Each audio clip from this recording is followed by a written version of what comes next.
liloba ya nzambe bomo ya seko oya bakoko na biso ekotikala seko na kombo ya nzakomba Aurélien Nkumu maweja na ngila akonga mongali pe na bakota nyonso ya nguya oyo bakoko na biso batikelaki biso nzela na biso ya lobiko ya tango nyonso butu pe moi solo se solo mukolo mwa lelo ezali mukolo mwa misato mukolo ya kotombola lokumu ya nzakomba pamba te abandaki na bakoko bwa biso moi mwa lelo azali kokoba na biso bilenge ya nkoto mibale elongo na bakoko yambo tobandamanaka na biso ya mukolo mwa lelo tokozongisa nanu matondo biso pe kopesa biso pema ya bomoi bwa seko butu pe moi oboyi bakoko fimbo ekekele oswai na kongo nzana libumu bayaki na tembe po bakabola libota kongo kimbanzi seleka sukisa makambo bayaki na tembe po bakabola bonde kwa baindo kimbanzi seleka sukisa makambo kimbanzi imana matita nzambe seleka mabelongwa aomboka ya kongo totikala na bomo ya petwase na kombwa nzambe maloba kimbangu solo ekokisami protestant eyaki mpona kobebisa bomoto ya baindo kimbanzi seleka sukisa makambo maikari eyaki mpona kokabola bonde kwa baindo kimbanzi seleka sukisa makambo kimbanzi imana matita nzambe seleka mabelongwa aomboka ya kongo totikala na bomo ya petwase na kombwa nzambe maloba kimbangu solo ekokisami maloba kimbangu solo mobikisa loposo moindo kimbanzi seleka sukisa makambo maloba kimbangu solo mobikisa mokili mobimba kimbanzi seleka sukisa makambo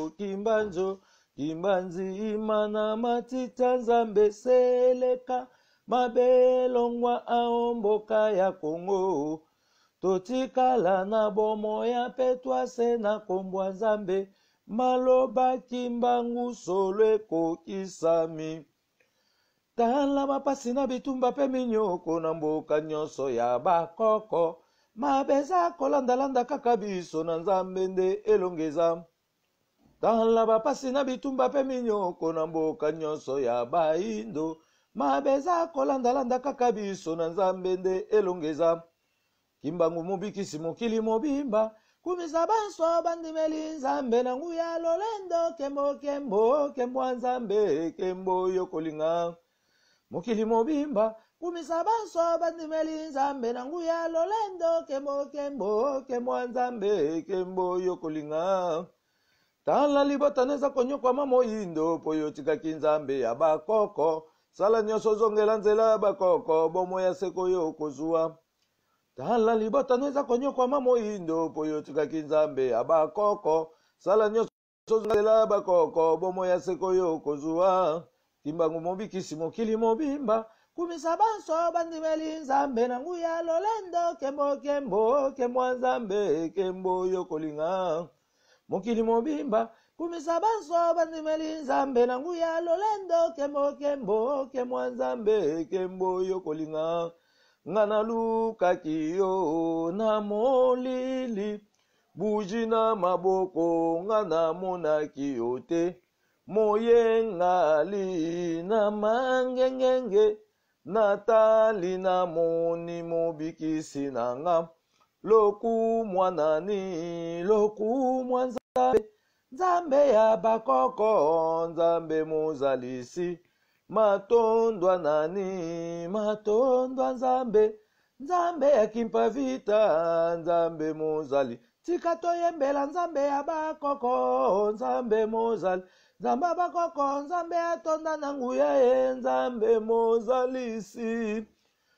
tosengi na bandeko nyonso bazali en ligne basala biso sine soki so eza bien soki so eza bien botieli biso juste ok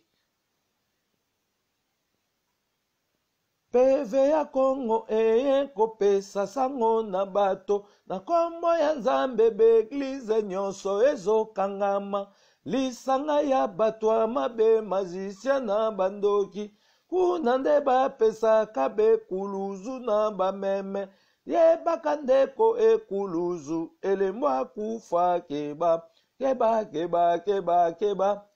keba na fimbu ya kekele keba keba keba keba mawa mingi ndeko keba keba keba keba keba na eglize ndeko keba keba keba keba keba na kuluzu ndeko keba keba keba keba keba na ofrande ndeko keba keba keba keba keba na dime ndeko keba keba keba keba keba biso baindo ebongi toyeba mvulu ziki mbangu babengaki ye mobikisi na mboka Kongo kembo kembo kembo kembo kembo Nzambi mpungu kembo kembo kembo kembo kembo nyashongo kembo kembo kembo kembo kembo akonga mongali kembo kembo kembo kembo kembo anza komba kembo kembo kembo kembo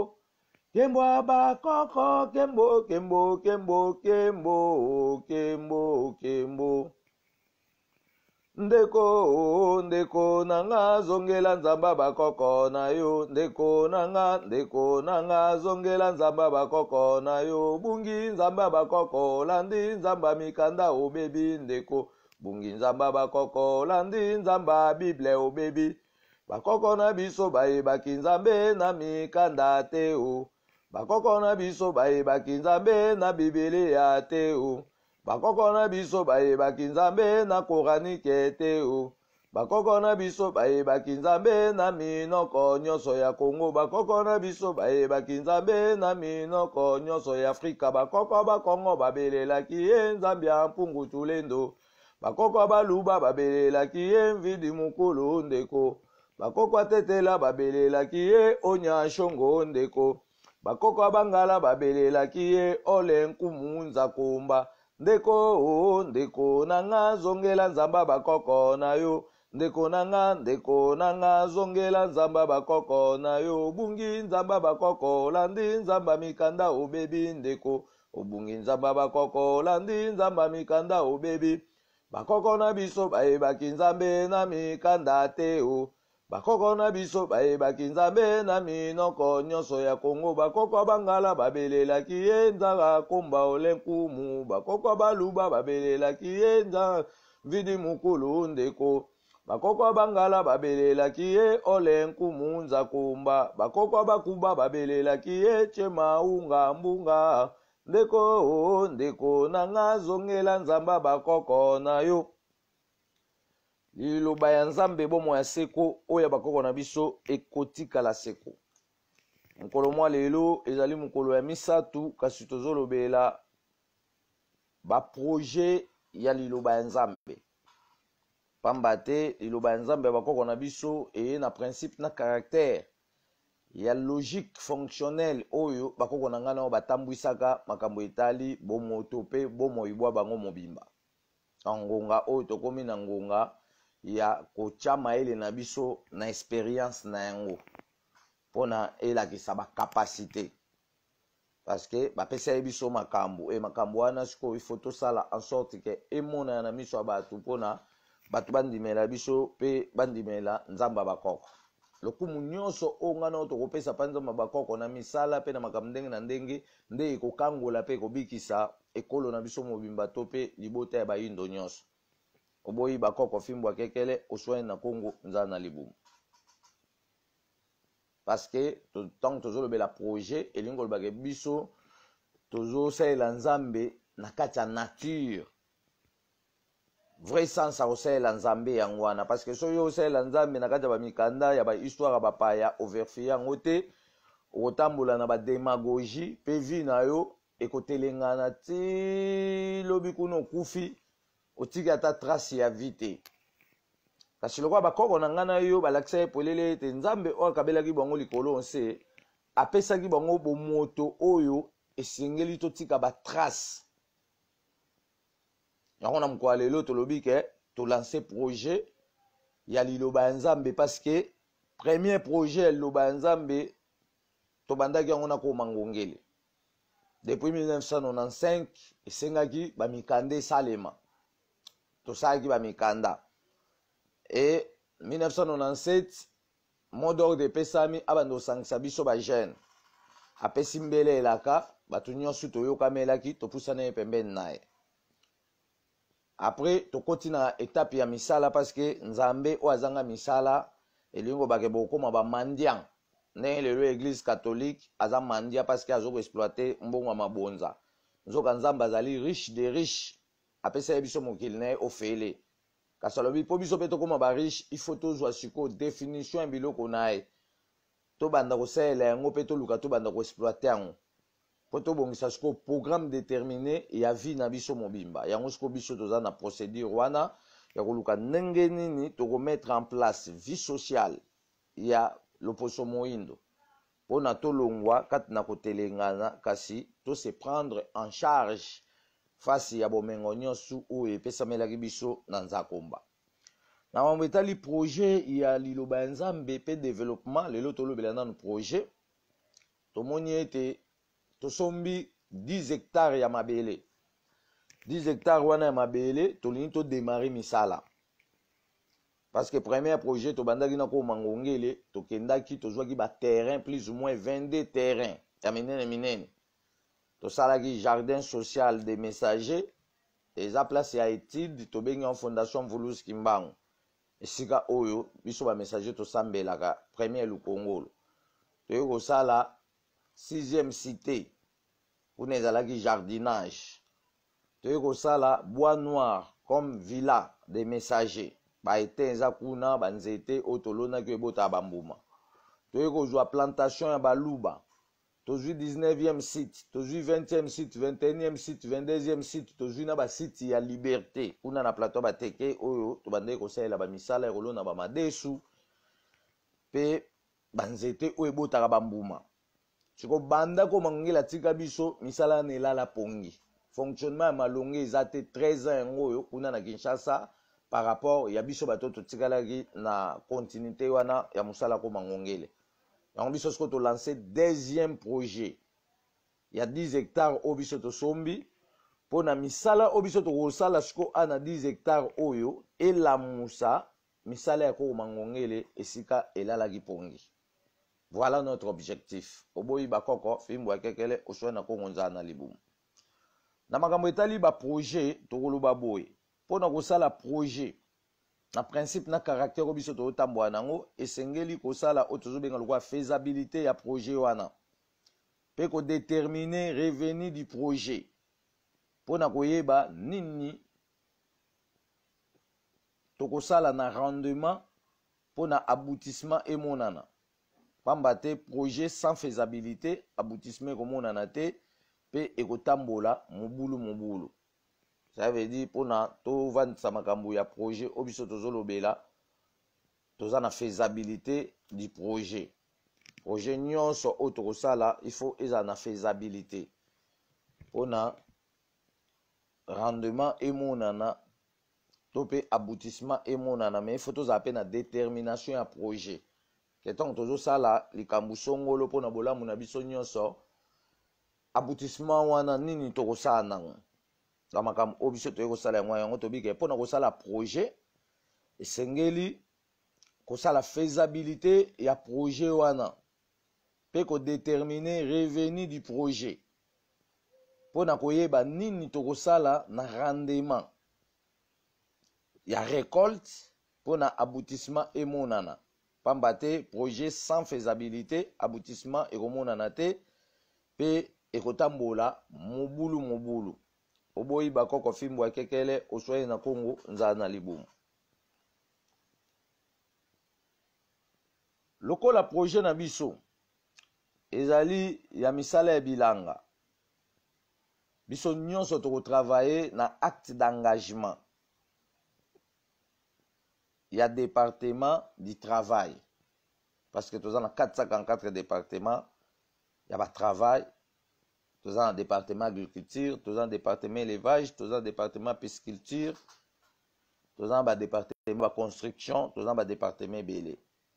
entre bisko ke le quoi projet na biso ezali ya kosala bilanga kobokola élevage pe kosala pisciculture ba étang mpona kobokola mbisi mosala osiko tobandi ya deuxième projet tokotravaille na ba acte d'engagement ya département du travail bato agriculture bakotravaille na acte d'engagement ya département agriculture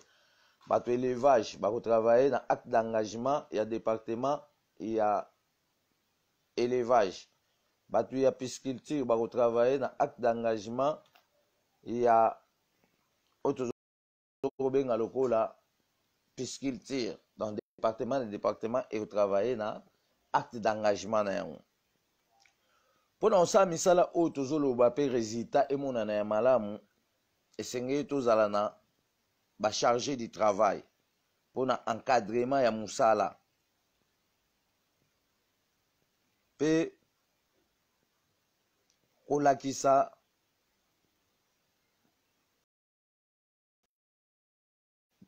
mibeko nyonso ya mosala mpe kosala suivi ya nyonso mpe chargé de travail wana babanda kopesa rapport na bango na direction générale ya travail pamba te département ya agriculture élevage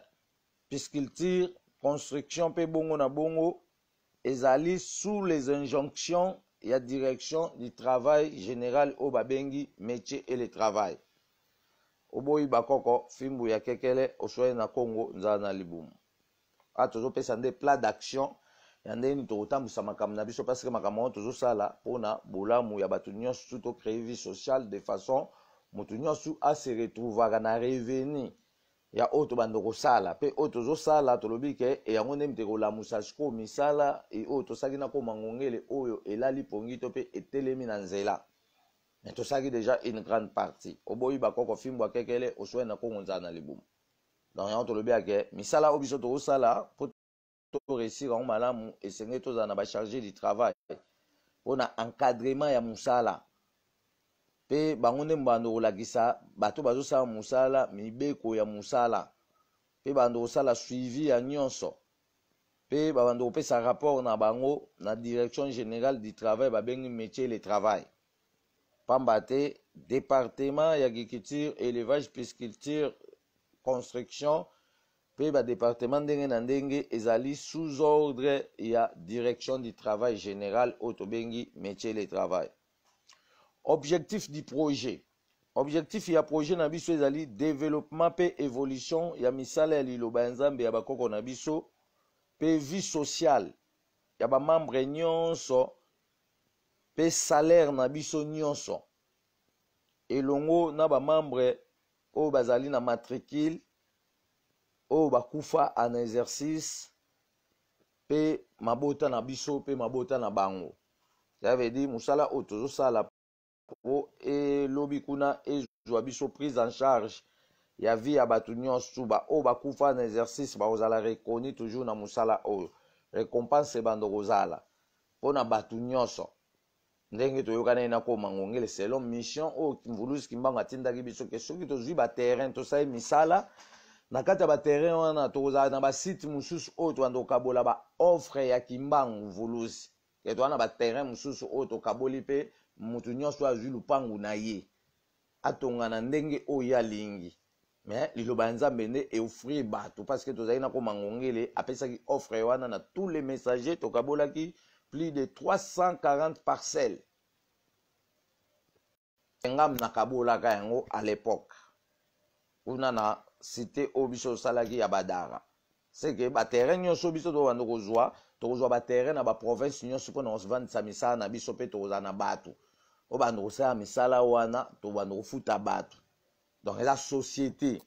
eza église te ke toye okabela nzambe na yo ya nzambe bakabelaka ye te ndeko apesaki biso deja nyonso to alobi sikoke mayele na biso esala na oyo apesaki biso mpo tobongisa vie na biso aso biso tonéglige baprincipe na bacaractère ya etamboli to ya mode de vie tobandaka kotelengana mpe tokoarrive te lokwa baninga mosusu asiko toye tolobi ke totransforme vie ya nga na yo mpo tokóma na égalité na bato lelo tozobenga bamultinational tokoleka voir même bango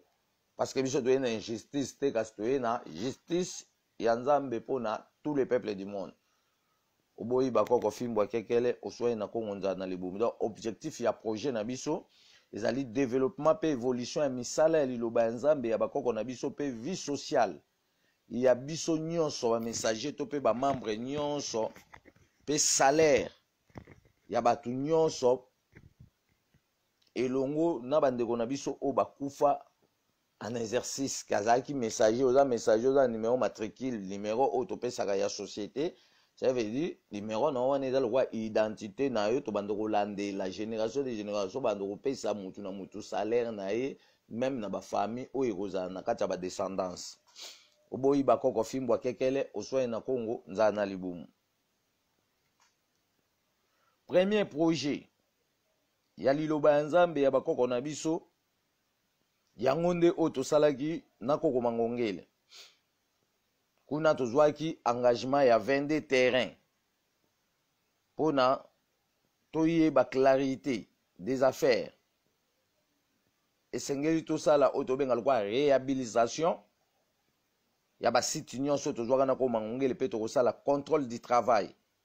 pona kosangisa nyonso tozali na yango. Ça veut dire a tozokende sikoyo misala o tosalaka na koko mangongele loko elala pongi etelema bato bazanga Kinshasa bazokoka kosala continuité te pona epesa développement biso siko a tozoya na contrôle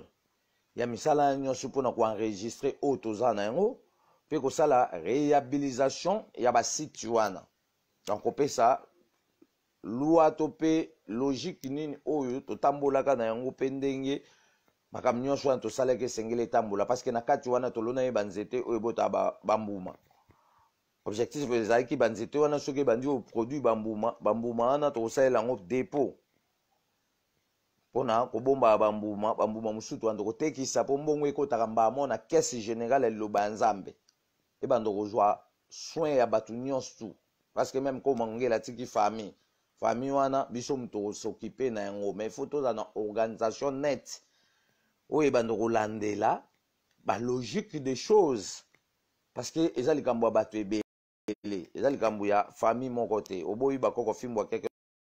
na libumu seke faut tobimisa programme ya bambuma wana biloko tosalaki na koma ngongele programme nango ifo yebana nini tokosala nango totia yango na bamikanda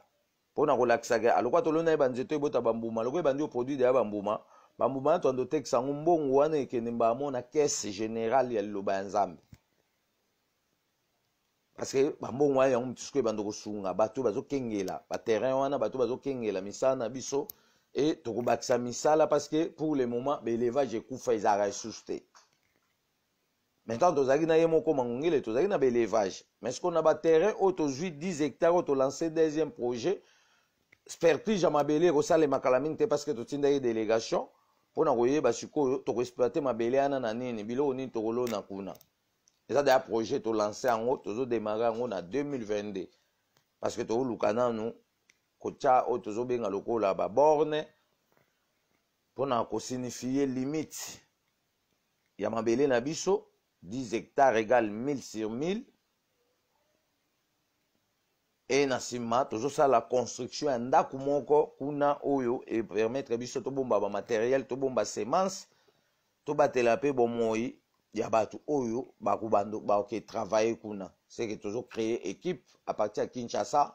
bato bakokota mpona kosala mosala ya kimbangu mosala na tosala ezali ya biso nyonso mpona nini mpo revenu ya récolte ekozala na structure nango oyo tokotambusa yango mpona kolakisa nini tokosala e mutu na mutu abanda kobénéficie mwa quelque chose debi ezalaka pasi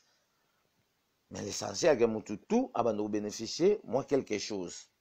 ya revenu pamba te tozobimisa baénergie e baénergie wana ifo biso mpe tobuka mbuma nango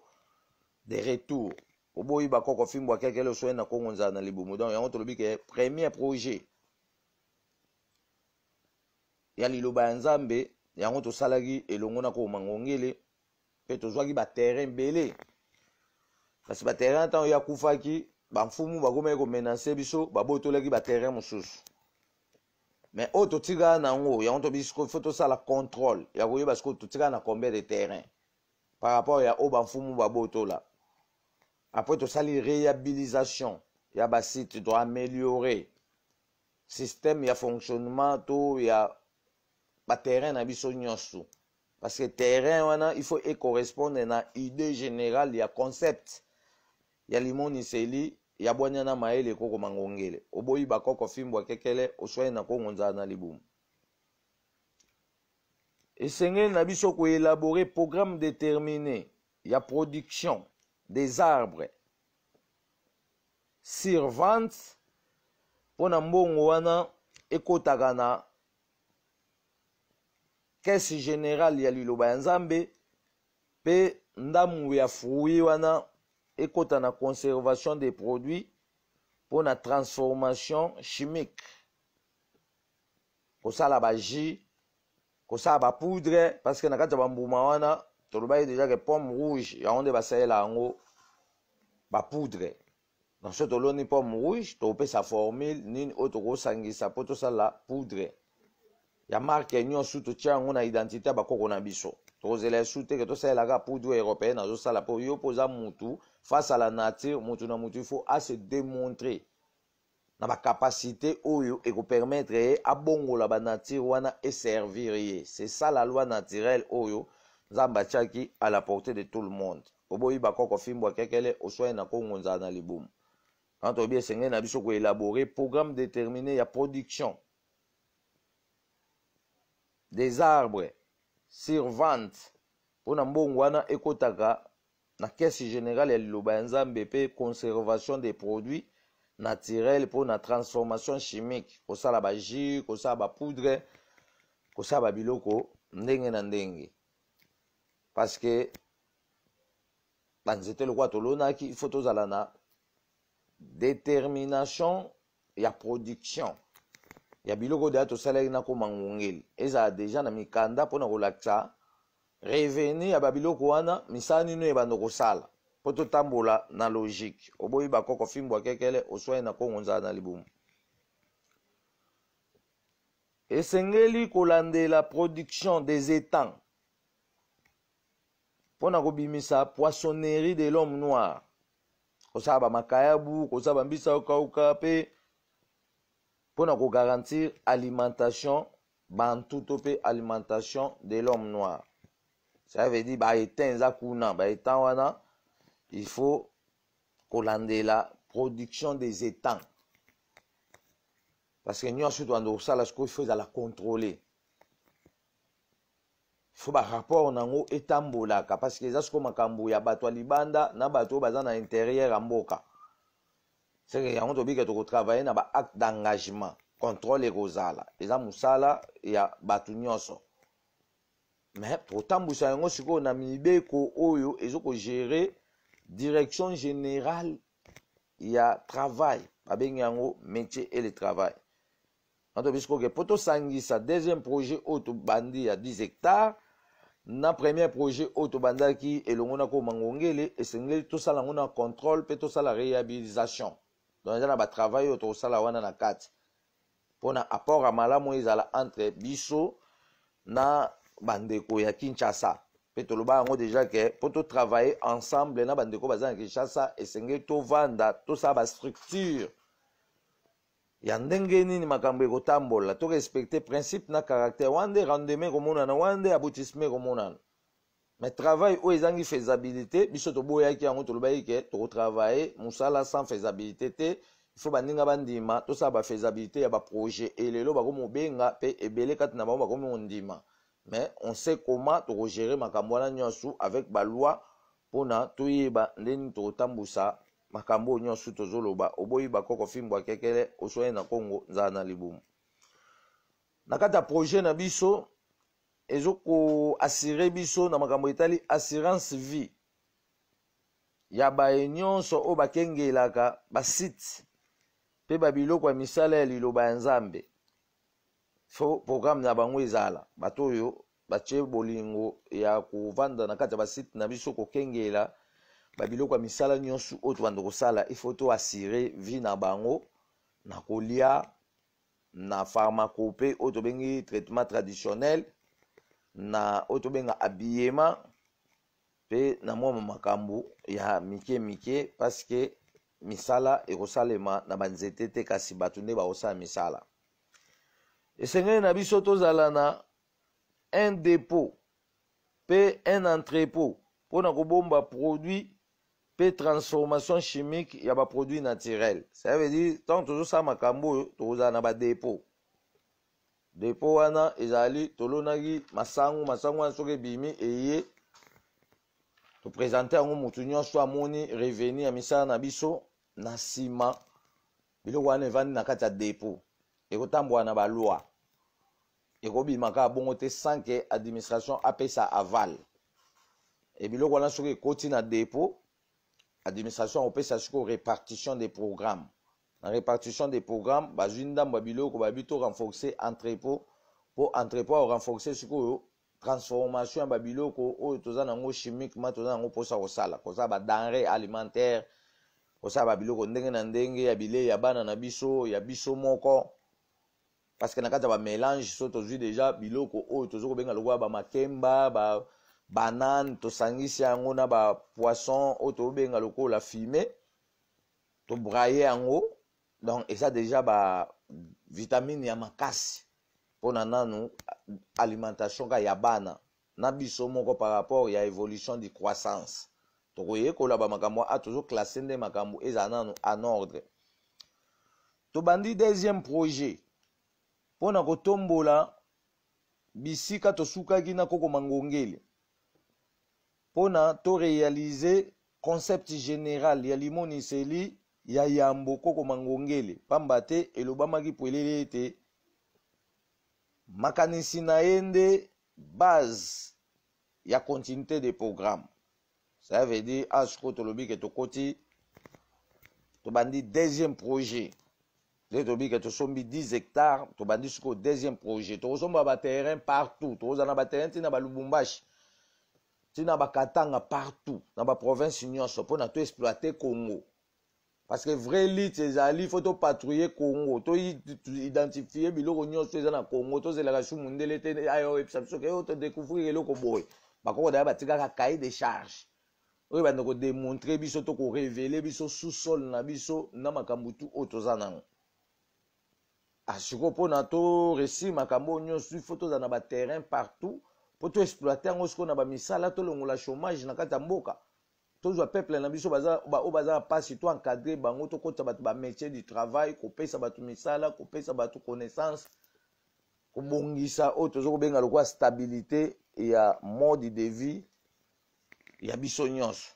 e continuité ane etikala pa bana biso parce que to biso tokoma mibange tokomi bampaka tokomi bakoko tolembi nzoto ale tokomi koformer siko bana biso bao remplacer biso na bamisala wana e biso topesaka ba loi ya fonctionnement. Omoni ke tokozala na vie moko abondante pona mokili mobimba oboyi bakoko fimbo kekele oswai na kongonzala na libumu yango tobi ke tobandi déjà deuxième projet pona kotombola bisika oyo tosukaki na koko mangongele pona to réaliser concept général ya limoniseli ya yambo koko mangongele pamba te elobamaki pwelele ete makanisi na ye nde base ya continuité des programmes donc tokofonctionne te sans totya makanisi na ye liboso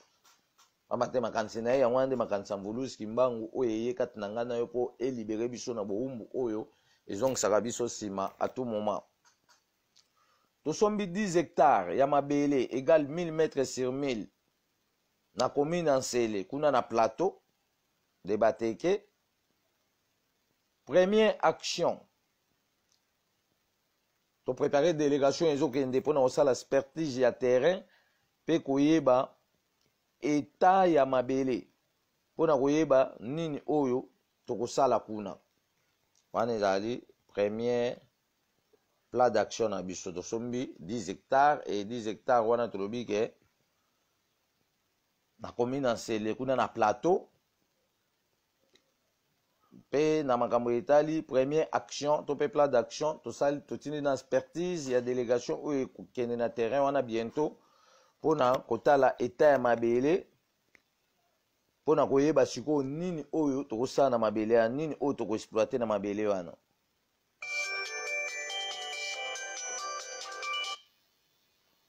Nini oyo tokoexploite na mabele wana nde kuna na mabele wana par rapport ya projet na biso tozali kobanda misala ya bilanga pe élevage selon expertise ya mabele oyo ekosalema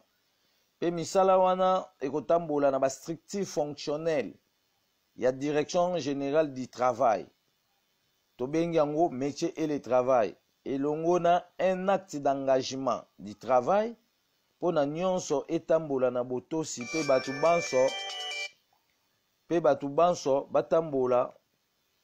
na moral moko oboyi bakoko fimbo akekele osoye na Kongo nzala na libumu donc tolobi ake na 10 hectares oyo biso tosombi kuna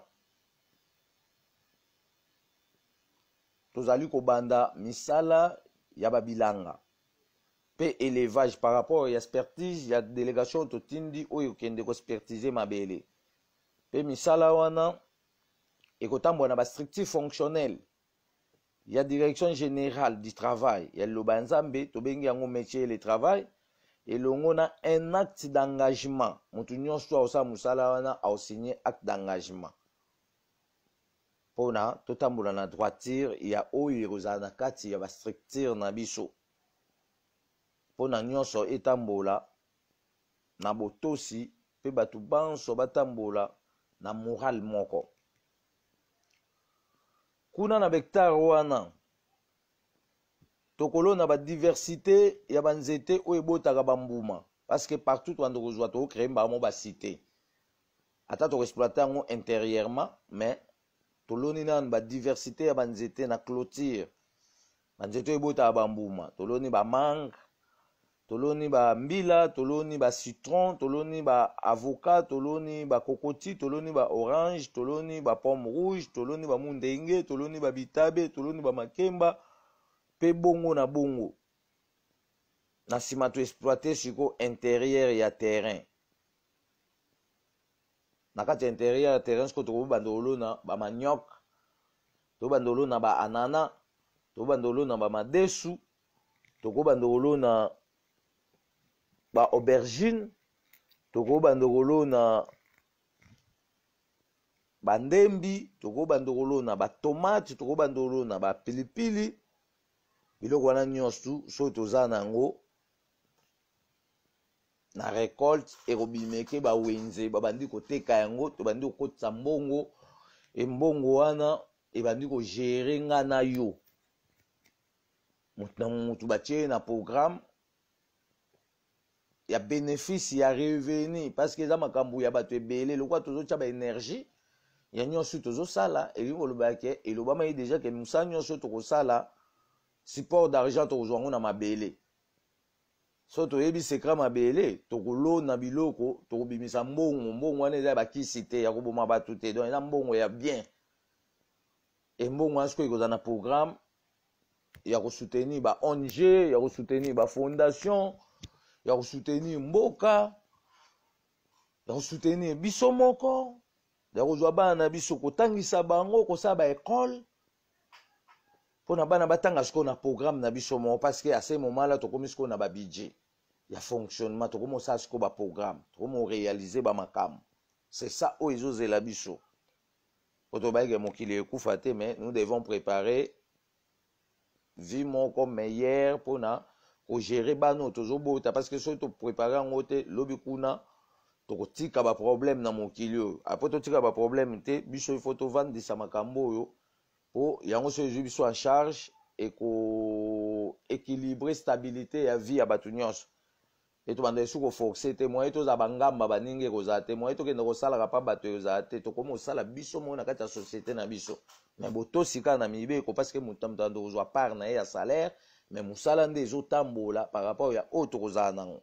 oboyi bakoko fimbo akekele oswai na Kongo nzala na libumu. Exploitation des hectares.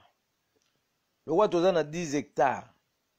Supposons totie 1 hectare ya nzeta manga na kati. Ça veut dire to exploiter terrain le roi 3 fois.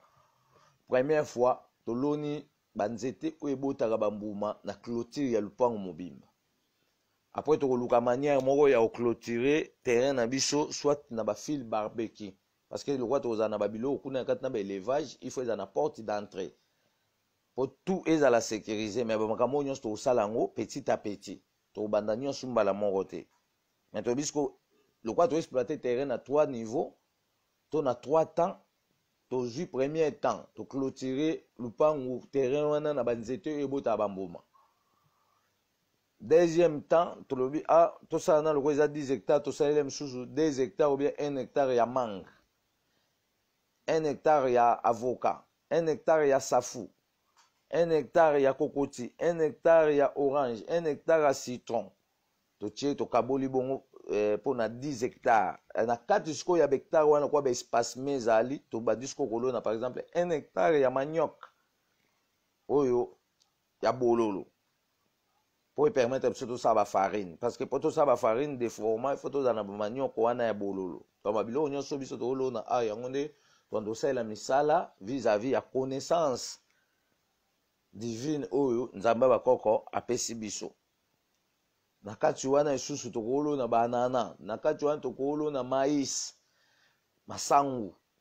na kati wana tokolona aubergine, na kati wana tokolona dongo, na kati wana tokolona ndembi, na kati wana tokolona oyo tozokobenga balégume baépinard babiloko ndenge na ndenge. Donc wana eza sikoyo disposition na biso mais topesa déjà plan d'action ya ndenge projet na biso ekotambola po torespecte logique des affaires ya fonctionnement ke terrain to exploiter en 3 temps. Première étape toloni banzete clôture le pont mobimba banzete bota manga et bota bambuma. Na deuxième étape to tie sous hectare ya banzete wana diversité na kati. À la troisième étape to bandi olona siko babiloko esala ba 6 mois lokola ba maïs lokola ba biloko esala ba 3 mois ba madesu banguba banzukumai. Donc tokosaka faisabilité ya mabele tozozela délégation oyo totindi kuna mpona bayela biso expertise oyo bango bakesala kuna toyeba sikoyo produit nini oyo biso tokotia kuna. Koboyi bakoko fimbu ya kekele osweye na Congo nzala na libumu yango tobi ke exploitation des hectares toloni 1 hectare ya nzete ya manga, 1 hectare ya mbila, 1 hectare ya pomme rouge, 1 hectare ya savoka, 1 hectare ya citron, 1 hectare ya orange, 1 hectare ya safu, 1 hectare ya oyo tozokobenga lokola mundenge, 1 hectare ya bitabe, 1 hectare ya makemba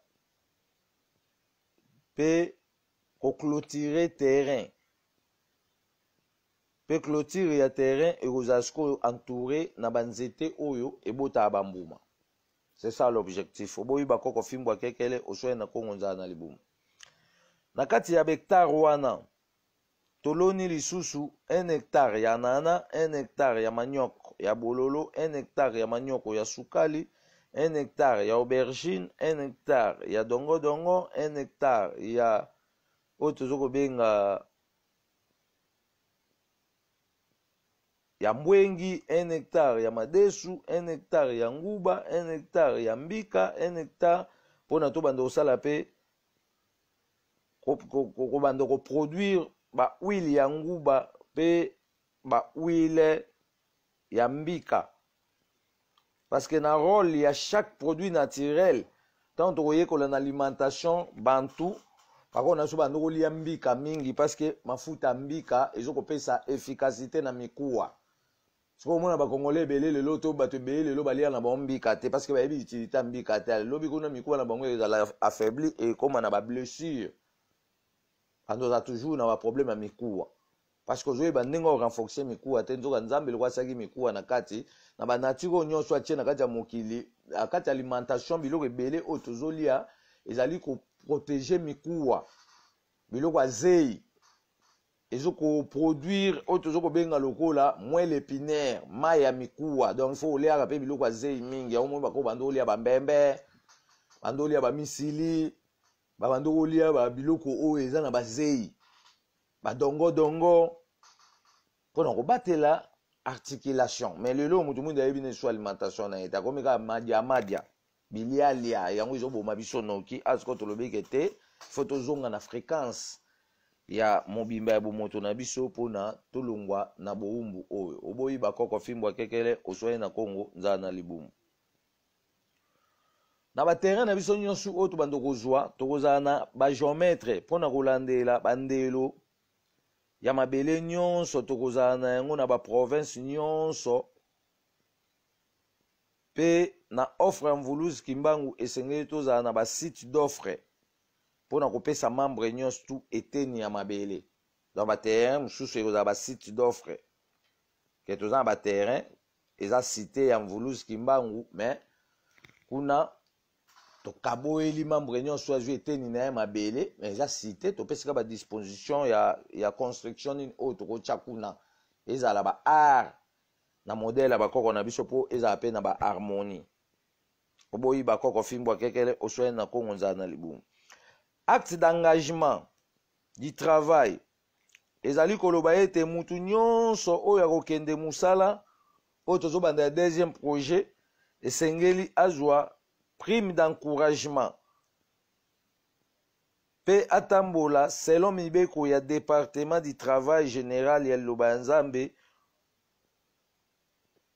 to pe selon mibeko ya département oyo ya kozala so aza département agriculture aotambola selon mibeko ya département agriculture parce que département agriculture ebanda kodépendre na kati ya direction générale du travail mpona tozala na comptabilité de gérance donc mpona tozala na comptabilité de gérance ya kocontrôle nyonso oyo tozosala tolobi ke acte d'engagement du travail oyo tokotambola nango ekozala na mibeko ya ndenge makambo ekotambola donc ntango yo ozwi engagement ya kokende mosala ya liloba ya nzambe ya bakoko osigne acte d'engagement wana acte d'engagement wana epesa o prime d'encouragement mpona ofongwa motema okesala mosala na esengo nyonso na koyimayima te parce que na kati wana tobiki rendement ya misala ekozala mpona revenu ya motu nyonso emonana mpe toyeba mpe ndeni tokogere misala na biso to mpe mobimba liloba nzambe parce que totyaka mabonza te me balobaki soki toloni nde tokobimisa babudget oyo efe fonctionne biso mpe ekomisa biso bato ya bomengo nde tokokota sikoyo na baaction ya kosunga peuple na biso mpe ya kosunga bato nyonso oyo nzambe asala pamba te akelaki biso mpona bolingo na ye ezala mpona tous les peuples du monde. Donc acte d'engagement du travail ezali koloba ete esengeli mutu nyonso oyo akokende mosala ya deuxième projet oyo tozoloba esengeli azwa prime d'encouragement mpe atambola na mibeko ya département ya direction générale du travail mpona tozala na comptabilité de gérance oboyi bakoko fimbwa kekele oswani na kongo nzala na libumu mpona kosala un projet esengeli kozala na baloi de projet mpona kogarantir stabilité ya fonctionnement ya misala na biso mpe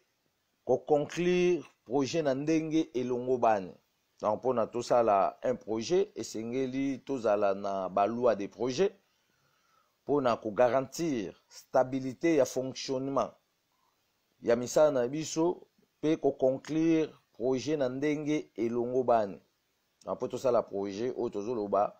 faut toprésente baloi de projet ezotambola na mibeko nini parce que projet so eza na mibeko te ekotambola tengu ekozala projet ya baaventurier projet oyo etambola na mibeko yango nde mutu ebotaka mbuma parce que bato bazolandela mibeko oyo etiamaki mpona évolution na développement ya projet na bango. mpona kosala un projet esengeli koyeba détermination ya saison na période mpona komultiplier ba effort mpona rendement esala misala na yango na kati na biso. Ça veut dire mpona kosala un projet esengeli koyeba ba détermination ya saison na période mpona komultiplier ba effort mpona rendement asala misala na yango na kati na biso. oboyi bakoko fimbwa kekele oswani na kongo nzala na libumu. Revenu ya rendement ya misala na biso ekosunga biso na makambo ebele. Tokosala ba denrée alimentaire ya bana na biso pe alimentation na biso moko a partir ya ba année nyonso.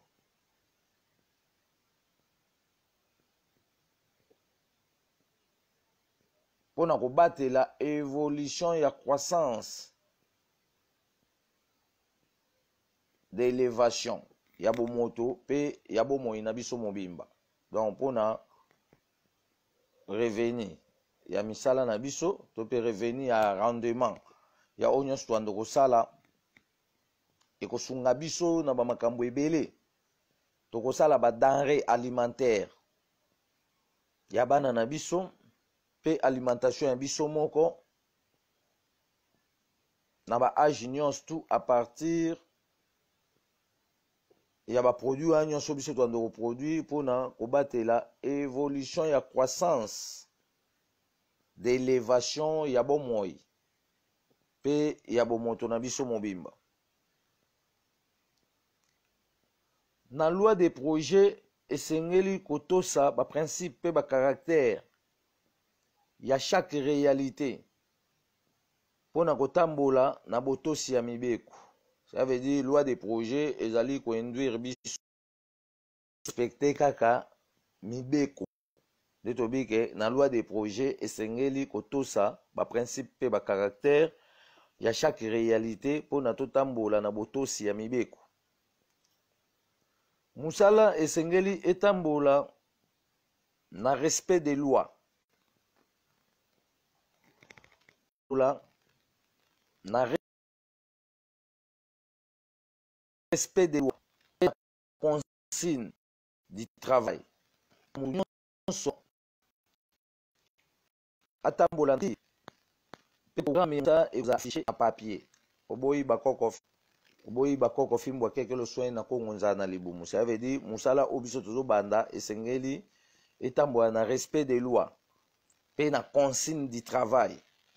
Pona mutu nyonso atambola na droiture pe programme ya musala ekozala affiché na papier. Tokoti na saison pe période. Na saison pe période nde tolonaka ba diversité ya ba nature. Par exemple na janvier elanga muke tolonaka pe madesu parce que esalaka 3 mois, aubergine, ndunda. So tozwi biloko lokola ba pomme de terre elonamaka na ba terre argilée. Eza kuna na ba est ya Congo na ba Lubumbashi ba place ya Malili mais na ba terre moko ya argile. Donc terre na terre aza na fertilisation ya biloko oyo biso tokolona kuna. Na 7e mois tobengi yango elanga munene. Bango koto babenga yango bato 4 saisons babenga yango hiver malili. Kuna tolonaka manioko ya bololo, bambwengi, banzukumai, maïs, pe biloko ndenge na ndenge. Dans chaque saison na période eza na babiloko oyo tolona biloko musu na période telle et marchera te. Mais biloko oyo eza ke ya période oyo yango biso toko exploiter période na saison parce que toloba yango déjà que vie na biso ezali engagé na période na saison. Na 8e mois nde bato ba préparer kokata zamba. Na 9e mois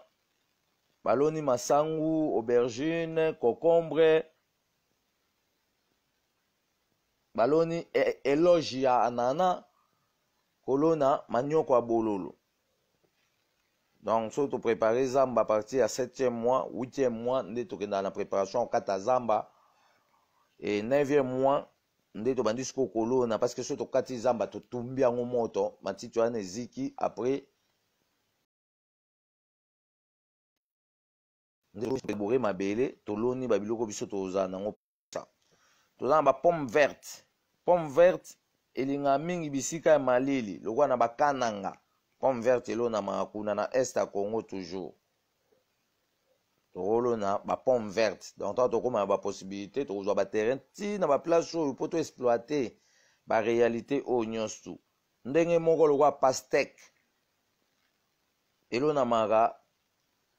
na est ya Congo kino na ba plateau bateke tokolona pe pastèque. Parce que ba pastèque oyo bango bazolona la biso ya libanda ezali na ba engrais chimique mingi yango bozomona yango eza penda goût makasi te. Mais véritable pastèque eza o biso to wana ngona bamboka na biso parce que ekola na aspect naturel. Oboyi bakoko fimbwa keke lo soin na kongonza na libumu. Cacao. Nzeta cacao elonamaka ezali donc cacao ezali kosunga biso donc ezali kolongola konuna ya kati ya nzoto. Donc soto olia cacao ndenge lelo baosa ba chocolat, mais africain zolia chocolat dans to mingi te, bango nde bao bénéficier po baolandela secret otolobi ke cacao eza na grand rôle ezolongola konuna ya kati ya nzoto, pe ezali ko renforcer ba calories ya nzoto ya bato. Ale siko so toyebi utilité ya nature moko moko, il faut biso pe tokota siko na recherche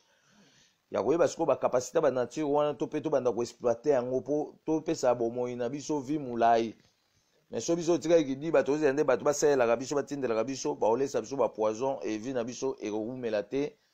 pe ekotambola mokuse. Principe des échanges. Na principe des échanges esengeli biso moko tozala ba maître d'œuvre ya ba produit na biso nde tokozwa ba 80% des revenus. Mais système o biso to travailler na ona ba mindele bango ba yeba zui produit na biso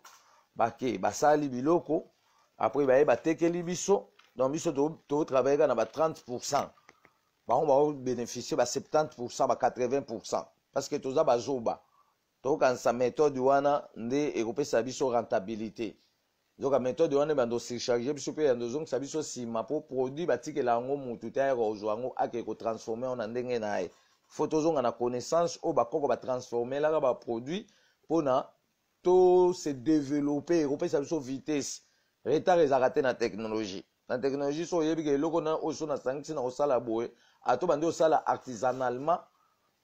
et que se développer. Donc ba technologie nyos to mona même bango kuna makam nyos e banena artisanalement. Après ne ba maele wana bandi okola. Ezali teke mbamo ba komi na ba vitesse ne ba komi lelo. Donc maele outil et pas na bakoko et continuité ya savoir wande ezoko pesa développement ya mokili ya lelo. Préparation des programmes. La préparation des programmes tozali kolengela ba matériel ya misala. Pau Congo, machette, arrosoir, banzungu ya kolambela, pe bakopo ya komela mai, basani ya kolela. Donc là toujours préparer ce comme kamnyos tout, ya on tolobi préparation des programmes. Atolobi tozali kolengela matériel ya misala, pau Congo, machette, arrosoir, banzungu ya kolambela. Pona bato ba okesa misala kuna bakopa komeela mai basani ya kolela. Esenge na biso kotonga ndako moko kuna pona bovandi ya basali pe kobomba ba matériel pe kobomba semence kozana un conservateur de semences pe un gérant de matériel parce que makambo nyonso ebando za contrôler. Eza siko makambo oyo to lobake tozuko cha capacité na biso en marche pour na to battre record na ba revenu. On to lobia ke to na programme ko ya kotonga ndaku pour na bovandi ya basali pe ko bomba ba matériel pe semence kozala na conservateur, un conservateur de semences pe un gérant de matériel to ando contrôler makambo nyonso. Alimentation esengeli ezala agogo pona kobatela condition physique ya basali pe moral d'encadrement ekobanda kopesama une fois na semaine mobimba. À part mukolo ya misatu tobengango mukolo ya losambo tozaka na baaktivité te, ezali mukolo ya nzakomba pamba te ezali mukolo ya méditation. Ça veut dire na makambo na biso nyonso toando osala mokolo ya mercredi eza repos mpona motu nyonso parce que eza mokolo ya méditation, baaktivité ya ndoko kozala te. Eza mokolo ya nzakomba, mokolo ya kokumisa nzakomba elongo na bakoko ya petwa. Me na bajour etikali même na place ya misala bamateya mpe banda kopesama tokoprépare makambo ya malin me atozana na débit me tolobi ke na alimentation esengeli ezala gogo mpona kobatela condition physique ya basali pe moral d'encadrement ebanda kopesama une fois na semaine mobimba. À part mokolo ya misatu, mokolo ya losambo musala ezalaka te pamba te ezali mokolo ya nzakomba. mais moral moko bando kopesama mpona bato bazotravaille korasiraka continuité ya oyo tozo kosala. Semence, diversité de nature mpe kozala na un pépinière universel mpona kogarantir évolution ya plantation na biso. Kozala na maïs oyo tobengi masangu, kozala na maniok ya sukal, kozala na maniok ya bololo, kozala na banana, kozala na makemba, bitabe pe bongo na bongo tokolona pe ba place mosusu na baterrain na biso tokolona pe batabak, parce que soki tobandi oproduit batabaki biso moko na makambo nyonso tokosala tokotekisa pe tabak po esunga biso pe na misala oyo tosalaka, parce que tobiki tabak esunga biso deya na fumigation, donc ao se fait partir parce que so biso moko tosaisis opportunité ya kogérer baproduit na maboko na biso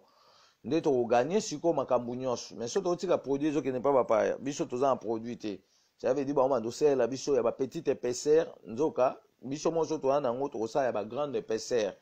e ekogarantir vie na ngai na yo eumela ndenge nzambe alobaki. Pharmacopée,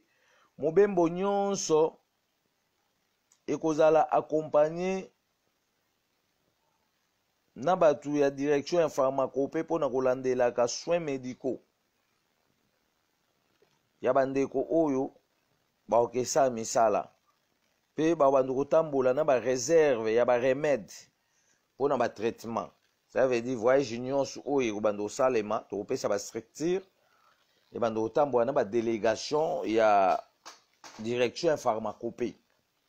mpo anini mpo équipe wana eza uniquement kolandelaka soins médicaux ya baninga na kati ya zamba, eza na badiscipline nango ndenge esengeli etambola. Kozala na détermination ya durée ya projet mpe koprovenir bankokoso nyonso ya musala, lisusu kodéterminer budget ya projet mpona koréaliser toutes les réalités du travail. Ça veut dire baprojet tolobi eza na makambo ebele, mais tokosala projet avec détermination mpona tobénéficier na revenu. Les revenus du projet, les revenus du projet tolobi récolte ya misala na biso nyonso ekokende na bureau général ya liloba ya nzambe ya bakoko na biso nyonso ekozala géré na administration générale ya liloba ya nzambe. Ça veut dire biloko nyonso récolte ya misala na biso ebando kozala géré mbala moko na administration générale ya liloba ya nzambe. Na nsima nde tosali sikoyo 5 répartition. Na 5 répartition, première répartition salaire ya mutu nyonso oyo azocontribue baénergie na ye na kati ya makambo oyo to mpe oyo azali membre to mpe azali na matricule. Deuxième répartition, kobomba basemence oyo tokolona lisusu na troisième continuité. Troisième répartition, kolia ya baye oyo baokende misala, donc kolia ya bato oyo bakobanda kosala musala mpe vie sociale ya pe vie sociale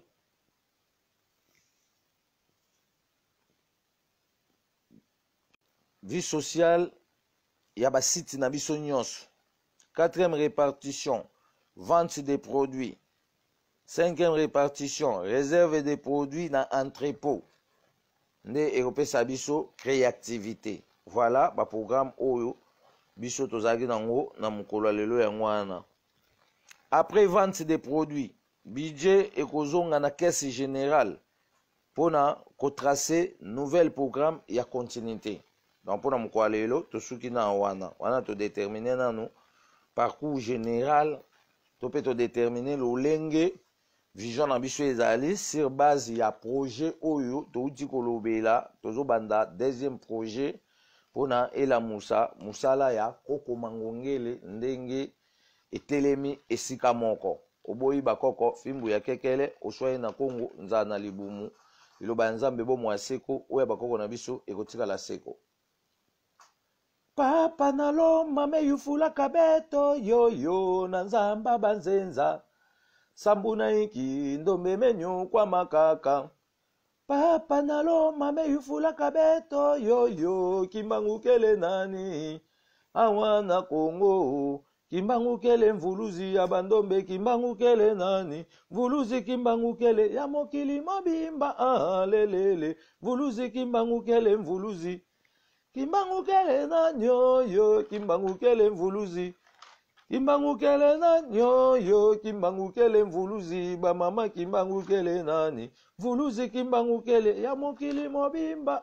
lelele mvuluzi kimbangukele mvuluzi kimbangukele nani yoyo kimbangukele mvuluzi kimbangukele nani yoyo kimbangukele mvuluzi bapapa kimbangukele nani mvuluzi kimbangukele ya totwa mvimba lelele mvuluzi kimbangukele mvuluzi liloba ya nzambe za bomo ya seko oya bakoko na biso kotikala seko kimbangukele kimbangukele kimbangukele mvuluzi kimbangukele kimbangukele kimbangukele mvuluzi bilenge kimbangukele nani mvuluzi kimbangukele ya totwa mvimba lelele mvuluzi kimbangukele mvuluzi kimbangu wiza mupeva Kongo wiza watu sadisa mupasi tunina wiza kimbangu wiza mupeva Kongo wiza watu sadisa mupasi tunina kimbangu wiza mupeva Kongo wiza watu sadisa mupasi tunina wiza kimbangu wiza mupeva Kongo wiza watu sadisa mupasi tunina kimbangu wiza ngeyeye mvuluzi wiza watu sadisa muboloko tunina wiza kimbangu wiza ngeyeye mvuluzi wiza watu sadisa muboloko tunina kimbangu wiza ngeyeye mvuluzi wiza watu sadisa mupeva Kongo wiza kimbangu wiza ngeyeye mvuluzi wiza watu sadisa mupeva Kongo nga kimbangu oyo namona bino boye byango pona koluka nzela ya lobiko ya baindo oyo naloba bino bosimbango epa baindo kaka boko yokango nga kimbangu oyo namona bino boye byango pona koluka la ya lobiko ya baindo oyo naloba bino bosimbango epa baindo kaka boko yokango mvuluzi kimbangu wakanga masambu benadio kilumbu kimosi kibeni sukola ntima mvuluzi kimbangu wakanga masambu benadio kilumbu kimosi kibeni sukola ntima yange sukola mavanga mameye ye mavanga mame ahilwe ngisi wa monao yange sukola mavanga mameye ye mavanga mame ahilwe ngisi wa monao vatoto mangi muzulu mbangi maoso matuvanga fumu zambi zeimo bakaka babanzila nga mvuluzi kimbangu kakwizako kwiza kaka kwiza sambuno fulusu solo se solo nzambe ya bakoko bwa biso nzakomba olenkumu tobeleli kombo na nguya nyonso pamba te obandaki na bakoko ya yambo moi mwa lelo oyo olatini biso nzoto mpona okabela biso likabo ya yenda esika misala ya bakoko bwa biso esukelaki tombola biso na nyonso pambola moko na moko wandimi kombo na ona bosembo nyonso pamba te olobaki yango na bakoko na biso mpwasa ete soki toyebi yo okangola mabota bwa biso ofungola biso misu mpona tokota na kokundola bozindo ya mokili ya molimo mpe mokili ya musuni mpona moko na moko asosola esika towutaka mpe bisika tokendaka kombo na yo ezali na nguya kobikisa biso butu mpe moi bikisa biso lolenge obikisaki bakoko bwa biso pamba te okausaki bango mpinzoli na eleko ya bowumbu oyo elutaki mbeka longola ngelele pe botutu maso ya bokeseni pe ya misana soloka oyo ekozongisaka bomoi pe bomoto bwa biso sima olobaki tokopesa biso bomoi ya ntango molai mpona tokokisa mokano ya etinda na oyo ebombami kati na biso bato ya lelo mpe ya etinda oyo otiaki kati na bakoko na biso atako mpasi molutaki kasi mosala na bango masilaki te lokumu na omolakisama pwasa na bokasi nyonso oyo osalelaki misala kati na bakoko bwa biso otongaki bondeko ya solo olakisaki bango pwelele ete likolo nse ezali ya biso kasi esengeli tososola bozindo ya nyonso mpona toyeba mabombani oyo okabelaki biso uta boye na biso likolo nse bengana milimo nyonso na mbindo oyo ekotungisaka bomoi na biso butu mpe moi tobeyeli bino bakoko ya petwa bozinga biso na lizita ya likongola bomoi mwa seko mpona tolonga momekano ya bitumba ya suka oyo ezali koya ndenge bolobaki ete bokomilakisa mpona kolongisa biso kolongola biso kati na bowumbu oyo ewumeli ntango molai pamba te bolobaki yango pwasa ete pasi na bino ezali bisengo na biso bakitaye na bino kasi bolobaki ete biso tozali bakitaye na bino ya suka oyo toye kokata singa ya bowumbu oyo ekanga biso minoko liboso ya bolamu ya bomengo bwa biso kasi bino bozali elike na biso ya ntango nyonso butu mpe moi bolobaki soki tozongisi matambe na biso na bilembo bwa bino bokolata biso nzoto mpe bokobongola lolenge ya kozala na biso kati na mokili mpe bokotondisa biso na nguya nyonso oyo bozalaki nango mpona tozongisa mokili na bisengo oyo botikaki ya ebandeli mpe bolingo ya bato banso esangana na likongolo ya bomoi bwa seko mpona toyeba ete biso nyonso tozali tata mo mama moko lokumu ya misala nyonso bosalaki ezinga biso baye oyo tobotami na nkombo na bino mpona tozala na makasi ya kokokisa mikumba munene oyo botie kati ya moko na biso bolobaki ete tozali bansilulu na bino oyo tokoya kobikisa ekolo mobimba mpe tokolongola pasi oyo ezali konyonga mokili ntango nyonso liloba na bino ezali nguya ekotelengana te lokola mayebo na kati ya zamba kasi ekozongisela biso mobimba ya manso oyo tobungisaki mopepe na bino ya peve ya kongo etambo ya bipai nyonso mpasi mozali bisika nyonso bokono ezali oyo ezali na biyano te bopesa biso biyano ya mikumba ya bomoi bwa biso ndenge bolobaki yango pwasa ete bokobikisa biso elongo na mabota na biso bobundela biso liboso ya momekano ya milimo na soloka oyo ezali kopesa biso bomoi ya mokuse bolobaki ete bokobundela biso ntango nyonso mpona tozala na bomoi ya ntango molai mpona tokokisa mokano ya mikumba ya misala oyo bopesi biso soki ya solo bonyokwamaki mpona biso tika ete bino emonana mpona libota na bino elongwa na tembe oyo balatisaki biso epai ya badongolo meso toyeba bosolo nyonso elekaki oyo eleko na bino mpona moko na moko abuka mbuma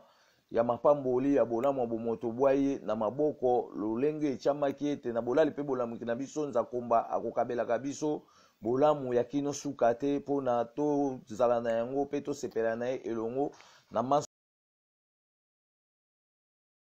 oyo akabelaki biso kasi lokumu ya nkombo na ye ekozala ya ntango nyonso azala na biso elongo mpe atambwisa biso na bosembo ya nkombo na ye ezanga suka mpona tosepela na manso oyo epesamelaki biso uta boye na biso likolo nse etikala se bongo oboyi bakoko fimbwa kekele oswaye na kongo nzala na libumu kembo kembo kembwa nzambi ya mpungu kembo siwa solwa kembo kembo kembwa mvidi mukulu kembo siwa solwa nzaya yoso kembela babo bakwikila muzambi ya mpungu tulendo kongo kembo kembo kembwa maweja kembo siwa solwa kembo kembo kembwa mvidi mukulu kembo siwa solwa nzaya yoso kembela babo bakwikila munzambi ya mpungu tulendo kongo kembo kembo kembwa nyamulo ibanza kembo siwa solwa totondo mpona nzakomba pamba te apusi bolamu yango akabelaki bakoko bwa biso mokili oyo mpe moi mwa lelo azali kokoba na biso na bisika bakoko basukelaki mpona totombola mpe tolakisa bolamu nini oyo balukaki mpona mokili mobimba totondo pona mvuluzi kimbangu likunzi ya bomo ebwaseko likunzi ya elonga pe likunzi ya lobiko na biso bayindo pe ya mokili mobimba. Totondo pona biso moko bilenge nkoto mibale oyo tokoki kokoba yenda pona kotombola bisika bakoko bwa biso basukelaki. Totondo pona baye oyo bakoki kokoba yenda na bisika biso tokosukela. Liloba ya Nzambe bomo ya seko oyo bakoko na biso ekotikala seko pona mokwa lelo tosuki wana tolobeli nanu projet oyo toza na yango. Après ba développement mosusu tokotyango kuna na groupe général ya liloba ya Nzambe pona koyeba nde nini tokobongisa makambo oyo tosololi lelo. Mais na ba jour à venir topesa déjà ba programme oyo totikali nango tozali na le 24 et le 17 décembre toza na fête ya Congo. Tofetango le 17 décembre. À part fête à Congo, le 24 décembre, tu as la fête à réussite. À part fête à réussite, tu as la troisième fête na biso, fête à bonne fête de l'homme noir. Donc, tu as trois programmes où ils ont la biso liboso. Tu as bongi sa makamuna ngonyo suna ba contenu et tu as la comme d'ab pour na to remplir tâche. Il y a espace topé ya responsabilité mikumba ya bakoko na biso boyi bakoko fimbo ya kekele o swani na Congo nzana libumu pokwa malamu na bakoko nyonso ya mokili mobimba.